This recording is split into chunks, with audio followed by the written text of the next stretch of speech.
What's up, gang? Another Sunday. As much as I try not to work on Saturdays and Sundays, I still end up working.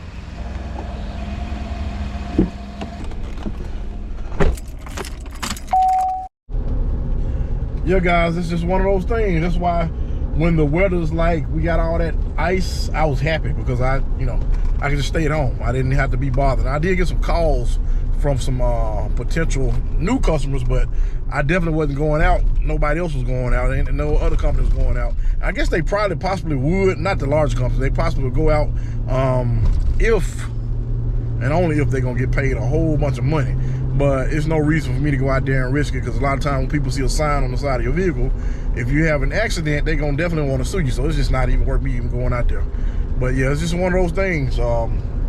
Like I say, Saturdays and Sundays, I try to take off. I try not to work that long on Saturdays if I'm gonna work. I used to work all day on both days when I was trying to establish everything. But now that I'm pretty well established, I don't work. I just don't work all day, any day. Now, during the week, you know, if I get a day I can take off during the week, if it rains like it's supposed to be raining the next couple of days, I'm gonna do some other things. I got some other stuff. I'm gonna still be working, but I'm not gonna be working in this particular business. I'm gonna be working in some other stuff that I'm working on. But because it just never stops for me. When your mind is like that, it's always running. So it's always trying to see what you can perfect and what you can do, whatever other things you can do to make some money. But yeah, I always try to take off if possible, because you're gonna get these days like this, these Sundays, that you'll have to go out and go do something, especially if you're dealing with wildlife. Not so much the pest control. The thing about the pest control, at the time I chose to go out, but now when you do wildlife, if you set a trap, you got to check it so often, and and a lot of times you get up in the morning and someone want to say, hey, something is in the trap before you can get a chance to get back to check it, and you got to go and address that. It's just one of those things. But you know, guys, it does pay really well. I do give a lot of people breaks, but it does pay really well. So I tell anybody that's thinking about doing something like this, this is a great field for anyone. I mean, the money that you make just part-time is going to be way more than some people may even make at a job. You know, you think about it, if you charge, I don't know what they charge in your area, but I mean, most cases a raccoon or something like that, anywhere from $350 to $500, and you just think you catch 2 to 3 of those a week, it won't be long before you'll probably end up walking away from your job.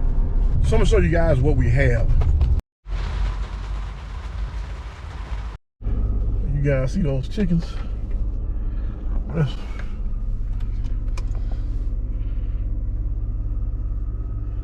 Well, today I've done the inspection, and now I'm at a home that's having problems with the ants. So I'm gonna get those taken care of for them. On this stop, guys, we're only doing the exterior treatment, so we're gonna get the webs down and do a treatment around the outside of the home. That's pretty much it.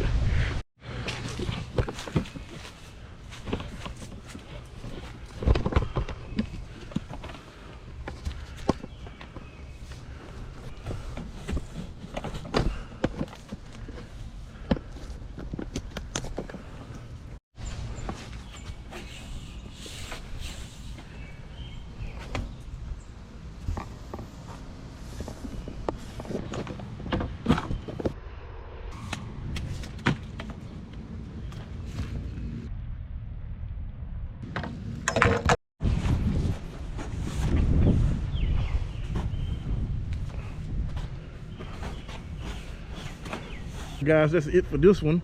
Didn't get much footage. It's just simple exterior treatment, like I said earlier, and I'm out of here. And guys, it's hot, hot, hot. It's 85 degrees according to my truck. But yeah, I'm seeing more and more homes with chickens and more gardens and everything. I guess due to the pandemic, a lot of people are raising gardens and animals and everything. So it's pretty cool though. This is the area I'm in.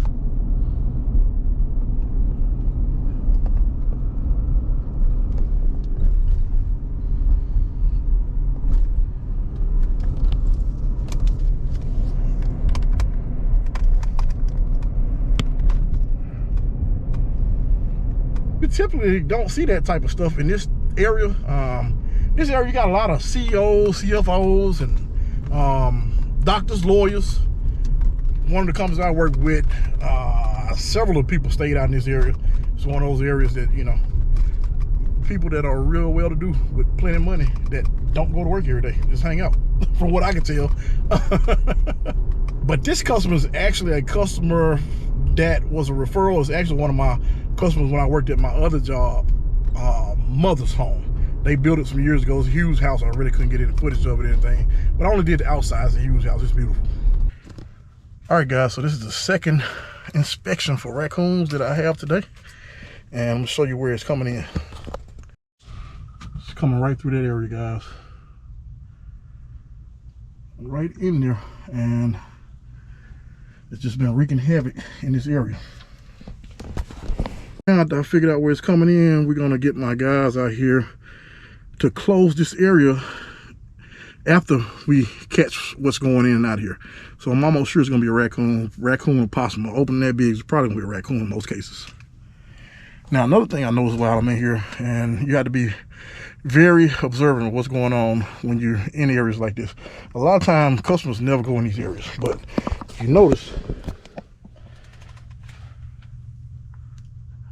there's a whole lot of water in that pan, and it shouldn't be holding water like that. So I always let the customer know. And he has some other issues going on with it, which I'm sure he doesn't know. But I will let him know, and you'll notice most times it's just plugged up right here and the water can't go out. But I always like to let customers know things like that. So when you're in here looking for the problems that they have, you want to see if there's other things going on also to make the customer aware. That just builds a whole lot more value with the customer.